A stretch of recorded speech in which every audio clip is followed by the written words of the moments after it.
कहानी की स्टार्टिंग में बताया जाता है कि कुछ तितलियां बादलों के ऊपर उड़ने में सक्षम होती हैं। यहाँ तक कि अत्यधिक तापमान के बावजूद वह इतनी बहादुर होती हैं कि अपनी इच्छा से खतरों का सामना करने के लिए तैयार रहती हैं। फिर भी वे कितनी भी दूर क्यों न चली जाएं, उन्हें हमेशा एक फूल की तलाश में नीचे आना पड़ता है, क्योंकि कोई भी तितली बिना फूल के नहीं रह सकती। लेकिन फिर सवाल आता है कि जब किसी तितली का फूल लाल हो जाता है तो क्या होता है? क्या वे बहादुर तितली हार मान लेती है या एक बार फिर बादलों के ऊपर निकल जाती है? इसके बाद हम किसी के पैरों को देखते हैं। हम देखते हैं कि ये हमारा एमसी होता है, जो कि अपने कंधे पर एक मॉन्स्टर उठाया होता है। आगे फिर वह उस मॉन्स्टर को नीचे रख देता है और फिर आसमान की ओर देखते हुए अपने सिर से कवर हटाता है और फिर बोलता है, आज फिर से बारिश। आखिर ये क्रिंचन बारिश आते कहाँ से हैं? आगे फिर हमें किसी के कदमों की आवाज सुनाई देती है और तभी पीछे से कोई हमारे एमसी को आवाज देता है। हमारा एमसी पीछे देखता है और वह देखता है कि वहाँ पर 4 लोग हैं। उनमें से एक लड़का एमसी से बोलता है, लगता है आज तुम्हें एक अच्छा शिकार मिला है, क्या तुम इसे हमारे साथ नहीं बांटोगे? तभी उनमें से एक टोपी वाला लड़का उन्हें रोकता है और बताता है कि वह उसे जानता है, वह एक ब्लड सॉकेट ब्लीचर है, इसलिए उनके लिए बेहतर होगा कि वह उसे जाने दें। ये सुनकर पहले वाला लड़का बोलता है, क्या वह उन्हें डराने की कोशिश कर रहा है, क्योंकि वो सब भी ब्लीचर्स हैं, इसलिए वह इस छोटे बच्चे को संभाल सकते हैं। ये बोलकर वो लड़का अपनी फायर पावर से उस पर अटैक कर देता है, लेकिन हमारा एमसी बड़ी ही आसानी से उसे डॉज कर देता है और गुस्से से उनकी ओर देखता है, जिस वजह से उनकी बॉडी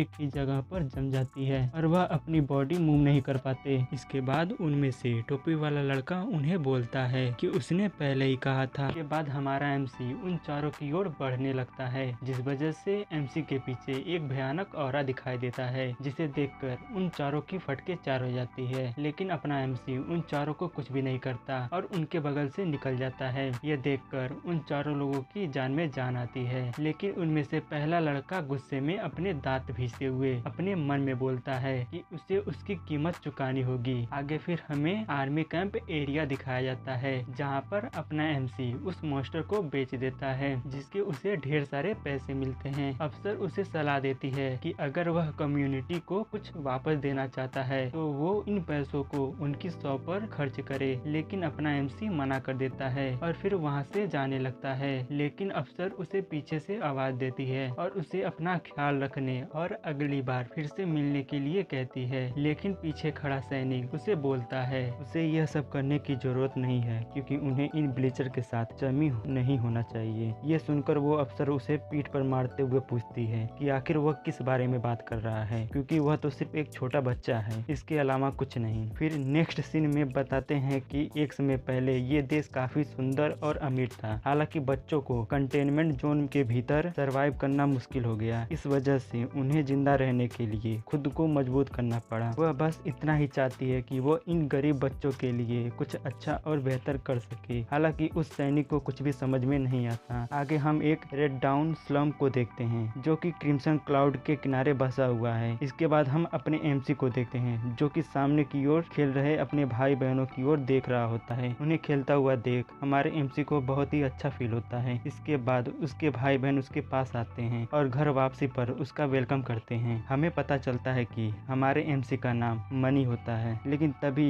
एमसी को कुछ याद आता है और वो उनसे पूछता है कि वह सब घर के बाहर क्या कर रहे हैं। इसके बाद उसे घर के सामने की ओर एक आदमी दिखाई देता है, जिसके बाद अपना एमसी उस आदमी से पूछता है कि वह कौन है। उसकी बहन बताती है कि उस आदमी का कहना है कि वह उनके माता पिता का फ्रेंड था, वह उनके नाम और उनके बारे में सब जानता है। उसके भाई उसे बताते हैं कि उसके पास केक और कुछ गिफ्ट भी हैं। यह सुनकर हमारा एमसी उनसे कहता है कि उसे पता है कि उनके लिए क्या अच्छा है। इसके बाद वह उन्हें बैग लेकर जल्दी से अंदर जाने को कहता है, इससे पहले कि बारिश होने लगे। आगे फिर एमसी की ओर आते हुए वो आदमी कहता है कि उससे उन्हें अंदर भेजने की जरूरत नहीं थी, क्योंकि बारिश होने पर वह उन्हें अपनी छतरी से प्रोटेक्ट कर लेता। यह सुनकर हमारे एमसी को कोई फर्क नहीं पड़ता और एक सीरियस लुक के साथ उसे घूरने लगता है। लेकिन वो आदमी फनी तरीके से अपना नाम वेरन बताता है और उससे पूछता है कि क्या उसे केक चाहिए। यह देखकर एमसी थोड़ा हैरान होते हुए उससे पूछता है कि आखिर उसे क्या चाहिए। यह सुनकर वेरन उससे पूछता है कि क्या वो इस वर्ल्ड से नफरत करता है, क्योंकि कंटेनमेंट जोन में फंसा हर कोई करता है, इसलिए उसे उनके साथ में ज्वाइन हो जाना चाहिए, क्योंकि उन्होंने एक टीम बनाई है जिसमें स्पेशल ब्लीचर हैं और मैं चाहता हूँ कि तुम भी इसे ज्वाइन करो ताकि हम लोगों को इस क्रिम्सन क्लाउड और लाल बारिश से बचा सकें और इसका अंत कर सकें। इसलिए मैंने क्रिम्सन क्लाउड ब्लीचर शॉर्ट में सीसीबी बनाया है। इसलिए हम पावर वाले लोगों को इकट्ठा करने की कोशिश कर रहे हैं। ये सुनकर अपना एमसी थोड़ा हैरान होते हुए उससे पूछता है कि क्या हर किसी की कमजोरी है, यहाँ तक कि इन क्लाउड्स की भी। इस पर वैरन हंसते हुए बोलता है कि हाँ, उसके लिए, लेकिन वो अकेले उन बच्चों को इस वर्ल्ड से बचा नहीं पाएगा और ये वो जानता है। इसलिए उसे उन्हें ज्वाइन करना चाहिए और इसके बदले में वह उसके भाई बहनों को प्रोटेक्ट करेगा और इसलिए उसे उनके बारे में चिंता करने की जरूरत नहीं होगी। आगे फिर वह उसे पूछता है कि क्या वो उन्हें ज्वाइन करेगा। हमारा एमसी इस पर सोचने लगता है और उसे अपनी बचपन की एक घटना याद आ जाती है, जिसे सोचकर उसे गुस्सा आ जाता है और वो गुस्से में वैरन के इस ऑफर को मना कर देता है और उससे कहता है कि तुमने मेरे भाई बहनों को खतरे में डाल दिया और अब तुम उन्हें मेरी वीकनेस बता रहे हो। तुम्हें लगता है कि मैं तुम्हारे बिना कुछ नहीं कर सकता। मैं तुम्हारे बिना भी उन्हें प्रोटेक्ट कर सकता हूँ, इसलिए उसे उसकी जरूरत नहीं है। आगे फिर वैरन बोलता है उसे अभी तुरंत डिसीजन करने की जरूरत नहीं है, वो आराम से सोचकर जवाब दे। इसके बाद वैरन वहाँ से जाते हुए बोलता है उसे खुद से पूछना चाहिए कि क्या उसकी अंतरात्मा इस वर्ल्ड के बारे में क्या महसूस करती है। एक बार जब उसे उसका जवाब मिल जाए फिर वो उससे बात करेगा, ये बोलकर जाने लगता है। लेकिन तभी एमसी उसे आवाज लगाता है और उससे बोलता है यहाँ से जाने से पहले उसे 2 बातें याद कर लेनी चाहिए। पहला कि वो अपने फ्रेंड्स को अपने साथ ले जाए और यहाँ कभी वापस ना आए, और दूसरा कि वो उस केक को यहीं पर छोड़ दे। वैरन ये सुनकर एक अजीब सा चेहरा बनाता है और फिर केक छोड़कर वहाँ से चला जाता है। इसके बाद हमारा एमसी जैसे ही घर के अंदर आता है उसके भाई बहन उसके सामने आ जाते हैं। उसकी बहन उसे बाहर जाने के लिए माफी मांगने लगती है, लेकिन अपना एमसी खुद उन पर चिल्लाने के लिए माफी मांगने लगता है और उसे खुशी होती है कि वो सब ठीक हैं। इसके बाद वो उन्हें बताता है कि वैरन अब वापस नहीं आने वाला। इसके बाद वो उन्हें केक दिखाता है और खाने के लिए कहता है। इसके बाद वो सब मिलकर केक खाते हैं और थोड़ी मस्ती मजाक करते हैं और फिर बर्स करने के बाद वह सब सोने चले जाते हैं। सोते टाइम हमारे एमसी को उसके बचपन की एक घटना याद आने लगती है जिसमें वो अपनी मॉम को खोज रहा होता है, लेकिन तभी उसे कुछ दिखाई देता है। नेक्स्ट सीन में हम देखते हैं कि हमारा एमसी अपनी मॉम की लाश के पास बैठा हुआ है और वो काफी ज्यादा शौक में होता है, लेकिन तभी वह एक आदमी को छतरी लेकर अपने सामने खड़ा देखता है। फिर नेक्स्ट सीन में हम एक बड़ी रेड आई को देखते हैं जो कि हमारे एमसी को ही देख रहा होता है, लेकिन तभी उसके भाई बहन उसे जगा देते हैं। जिसके बाद वो देखता है कि घर में चारों तरफ आग लगी हुई है। उसे समझ में नहीं आता कि आखिर हो क्या रहा है, लेकिन तभी उसे कुछ लोगों की बात करने की आवाज सुनाई देती है जो कि उन्हीं के बारे में बात कर रहे होते हैं। यह सुनकर वो गुस्से में वहाँ से बाहर जाने लगता है, लेकिन उसके भाई बहन उसे रोक लेते हैं और पैर पकड़कर रोने लगते हैं। ये देखकर एमसी उनसे पूछता है कि आखिर वो कर क्या रहे हैं, क्योंकि उन्हें वहाँ से बाहर भागना होगा। लेकिन तभी वो देखता है कि घर की छत टूटकर नीचे गिरने वाली है और ये देखकर वो अपने भाई बहनों की तरफ देखता है जो कि बहुत ही ज्यादा डरे हुए होते हैं। लेकिन तभी घर की छत टूट जाती है और उनके ऊपर गिर जाती है, लेकिन हम देखते हैं कि वह सब ठीक होते हैं क्योंकि हमारा एमसी छत को रोक लेता है और उन्हें बचा लेता है। इसके बाद वो उन्हें बाहर निकल जाने के लिए कहता है इससे पहले छत गिर जाए, लेकिन तभी वहाँ पर लाल बारिश होने लगती है जिसे देखकर वो बहुत ही ज्यादा घबरा जाता है और उन्हें अपने पास आ जाने के लिए कहता है ताकि वह सब बारिश की बूंदों से सेफ रहें। लेकिन तभी उनके सामने से एक चूहा बाहर की तरफ भागता है।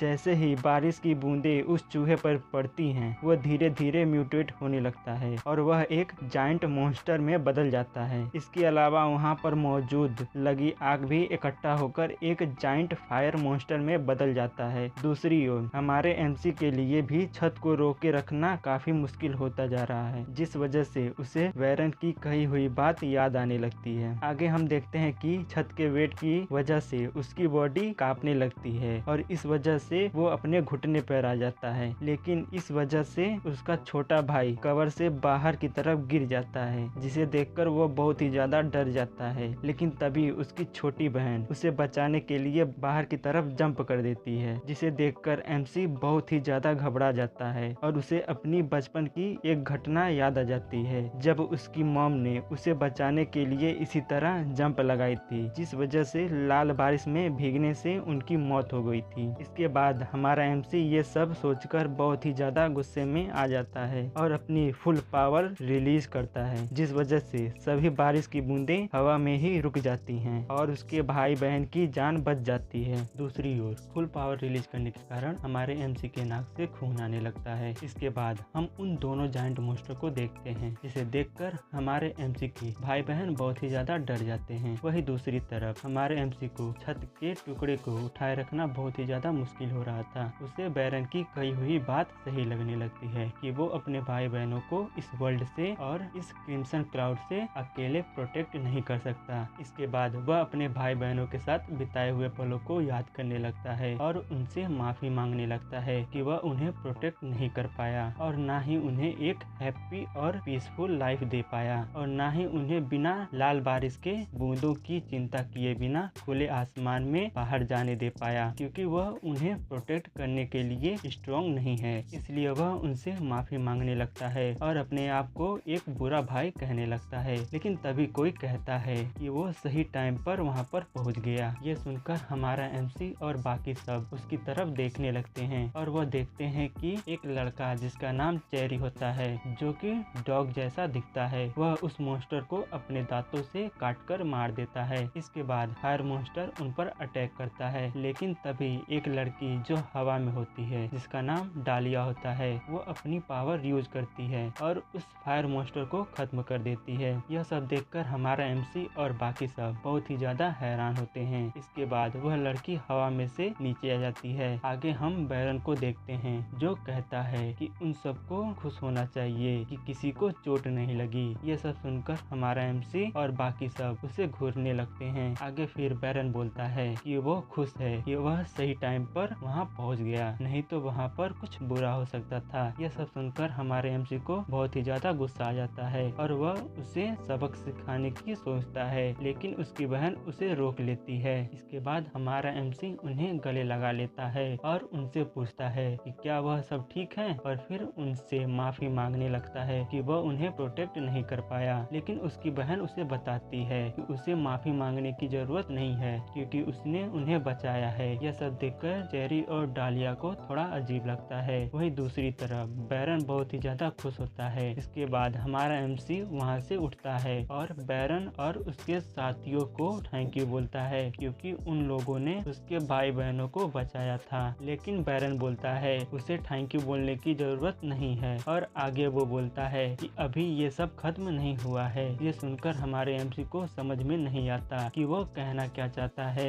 लेकिन तभी कुछ लोगों की आवाज सुनाई देती है, जो कि हमारे एमसी के बारे में ही बात कर रहे होते हैं, क्योंकि वे हमेशा अकेले ही काम करता है। उनमें से एक बंदा उन सबको धीमा बात करने के लिए कहता है। इसके बाद वो सब बिना किसी को पता चले वहाँ से भागने की सोचते हैं। लेकिन बैरन चेरी को उन सभी को सबक सिखाने के लिए कहता है और चेरी मान जाता है और वह उन सभी को सबक सिखाने के लिए जाने लगता है। लेकिन हमारा एमसी उसे रोक देता है और खुद उन्हें सबक सिखाने के लिए जाने लगता है। ये देखकर बैरन उसे खून खराबा करने से मना करता है। इस पर हमारा एमसी उसे बताता है कि वह जानता है, क्योंकि वह नहीं चाहता कि उसके भाई बहन उसे ऐसा कुछ करते हुए देखें। आगे फिर हम देखते हैं कि ये वही चारों लोग होते हैं जो कि पहले भी कहानी की स्टार्टिंग में हमारे एमसी से उसका मॉन्स्टर छीनने की कोशिश करते हैं। इसके बाद हम देखते हैं कि हमारा एमसी उन्हें देखकर बहुत ही ज्यादा गुस्सा हो जाता है, जिसकी वजह से उसका ऑरा बहुत ही भयानक हो जाता है, जैसे कि वह कोई मॉन्स्टर हो। यह देखकर वह चारों उससे लड़ने का फैसला करते हैं, क्योंकि उनके पास भी 4 एलिमेंट का पावर है और वो चारों भी ब्लीचर्स हैं। इसके बाद उनमें से पहला वाला लड़का अपनी फायर पावर से उस पर अटैक करता है, लेकिन हमारा एमसी उसके अटैक से बच जाता है और पंच करने के लिए तैयार हो जाता है और अपने एक ही पंच में उसे नॉक डाउन कर देता है। यह सब देखकर बाकी के तीनों लोग समझ जाते हैं कि वो लोग उसे हरा नहीं सकते, इसलिए वो सब वहाँ से भागने की सोचते हैं। वही दूसरी तरफ एमसी के भाई ये सब देखकर बहुत ही ज्यादा खुश हो जाते हैं, लेकिन उनकी बहन उन्हें ये सब देखने से मना करती है। आगे फिर हम देखते हैं कि हमारे हमारे एमसी ने उन सभी को नॉकडाउन कर दिया है। आगे फिर बैरन एमसी की बहन को समझाने लगता है कि अपने भाई को बचाने के लिए उसका लाल बारिश में जंप करना बहुत ही ज्यादा खतरनाक था, पर थैंक्सफुली उसे कुछ नहीं हुआ। इसके बाद वह उसे बाकियों को ज्वाइन करने के लिए कहता है। इसके बाद वह अपने भाई से परमिशन मांगने लगती है और उसका भाई उसे परमिशन दे देता है, क्योंकि वह बहुत ही ज्यादा खुश होता है कि वह सब ठीक है। नहीं तो हो सकता था कि वह एक लीचर या फिर एक मॉन्स्टर बन सकती थी। आगे फिर बैरन हमारे एमसी से पूछता है कि वह आगे क्या करने वाला है, क्योंकि वह चाहे तो उनकी टीम ज्वाइन कर सकता है। लेकिन हम देखते हैं कि हमारा एमसी उसकी बात पर ध्यान नहीं देता और अपने भाई बहनों को एंजॉय करते हुए देख रहा होता है। बैरन उसे अपनी बातों पर ध्यान न देते हुए देखकर उससे पूछता है कि क्या वह ठीक है, लेकिन हमारा एमसी अभी भी उस पर ध्यान नहीं देता और अपने पास में खड़ी लड़की को देखने लगता है। उसे ऐसा करते हुए देख डालिया अपना चेहरा दूसरी ओर घुमा लेती है और फिर उसे अपनी तिरछी नजरों से घूरने लगती है। ऐसा करते हुए देख हमारे एमसी को समझ में नहीं आता कि आखिर उसने उसका क्या बिगाड़ा है। आगे फिर बैरन हमारे एमसी से बोलता है कि वह अपने घावों को ठीक कर ले, वे बाद में वापस आएगा ताकि वह खुद के बारे में बता सके। इसके बाद हमारा एमसी अपनी जगह से उठता है और बैरन से उसकी टीम में ज्वाइन होने के बारे में पूछता है, लेकिन तभी उसे अपनी बहन नाओमी के चिल्लाने की आवाज सुनाई देती है। जिसके बाद वह और बाकी सब लोग उसकी तरफ देखते हैं और वह देखते हैं कि नाओमी का हाथ धीरे धीरे बदल रहा है। इसलिए उन्हें लगता है कि शायद नाओमी ने गलती से बारिश की बूंदों को छू लिया है।